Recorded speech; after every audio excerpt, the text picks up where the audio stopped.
نشت روحي وصار الدمع يجري. السلام علیکم ورحمۃ اللہ وبرکاتہ۔ یہ واقعہ اس وقت کا ہے جب مومنین آہستہ آہستہ مکہ مکرمہ سے مدینہ ہجرت کرنے لگے۔ معاملے کی سنگینی کو پہچانتے ہوئے کفار نے لوگوں کو ہجرت کرنے سے روکنا شروع کیا۔ جانے کی تیاری کرنے والوں پر نظر رکھنے خصوصی جماعت تیار کی گئی تھی۔ وہ ایسے لوگوں کے پاس جا کر نرمی اور سختی سے بات کر کے ان کے موقف کو تبدیل کرنے کی پوری کوشش کرنے لگے۔ جنہوں نے ان کی بات نہیں سنی تو انہیں جسمانی طور پر روکنے اور ان کی گرفتاری کے لیے منصوبے کیے۔ صہیب رومی رضی اللہ تعالی عنہ کی حالت زیادہ مشکل تھی۔ وہ رسول اللہ صلی اللہ علیہ وسلم اور ابو بکر صدیق رضی اللہ تعالی عنہ کے ساتھ جانا چاہتے تھے۔ یہ خبر سنتے ہی دشمنوں نے انہیں روکا۔ وہ دشمن کے جاسوسوں سے بچنے کے طور طریقے تیار کرنے لگے۔ ایسے میں ان کے ذہن میں ایک حکمت عملی پیش آئی۔ ایک سرد رات میں وہ بیت الخلاء کی طرف نکلے۔ باہر محافظ موجود تھے۔ وہ تھوڑی دیر بعد وہ گھر میں داخل ہو کر دروازہ بند کر دیے۔ اس رات کئی بار وہ بیت الخلاء کی چکر لگائے۔ جاسوس جو یہ سب دیکھ رہے تھے ایک دوسرے سے کہہ کر ہنس پڑے، لات اور عزیٰ نے صہیب کے پیٹ کو کام دے دی ہے، وہ اب کچھ نہیں کر سکتا۔ اسی ہمت سے جاسوس خاموشی سے سوتے ہیں۔ یہ دیکھ کر صہیب سمجھ گئے کہ حکمت عملی کام کر گئی۔ صہیب وقت ضائع کیے بغیر سیدھے مدینہ چلے گئے۔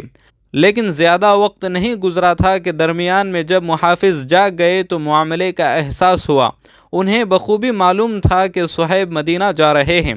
وہ اپنے گھوڑوں پر سوار ہو کر پیچھا کرنے لگے۔ دشمن ان کے پیچھے آتے ہوئے دیکھ کر صہیب اچانک قریب ہی کی ایک پہاڑی پر چڑھ گئے اور اپنا تیر کمان میں لگایا اور چلایا۔ کیا آپ نہیں جانتے کہ میں ایک ماہر تیر انداز ہوں؟ اگر آپ ایک قدم اور آگے بڑھیں گے تو میں آپ سب کو ختم کر دوں گا۔ اگر تیر خالی ہوں میری تلوار ٹوٹنے تک تمہیں کاٹ ڈالوں گا۔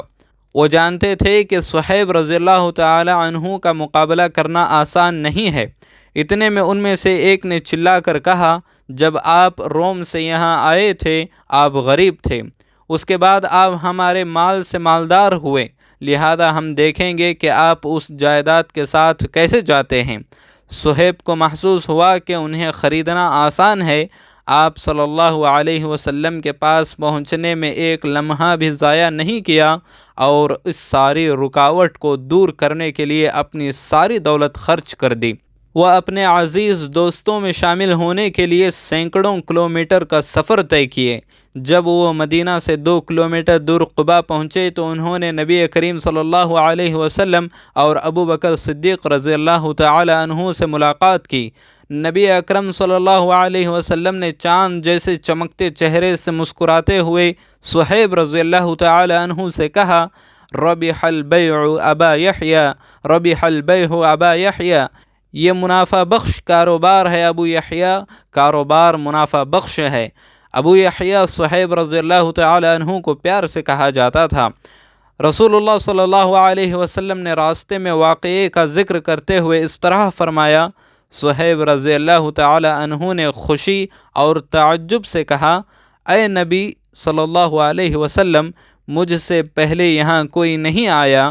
میں سمجھتا ہوں کہ جبرائیل علیہ السلام کے سوا کسی نے بھی آپ کو یہ معلومات نہیں دی ہے۔ نشت روحي وصار الدمع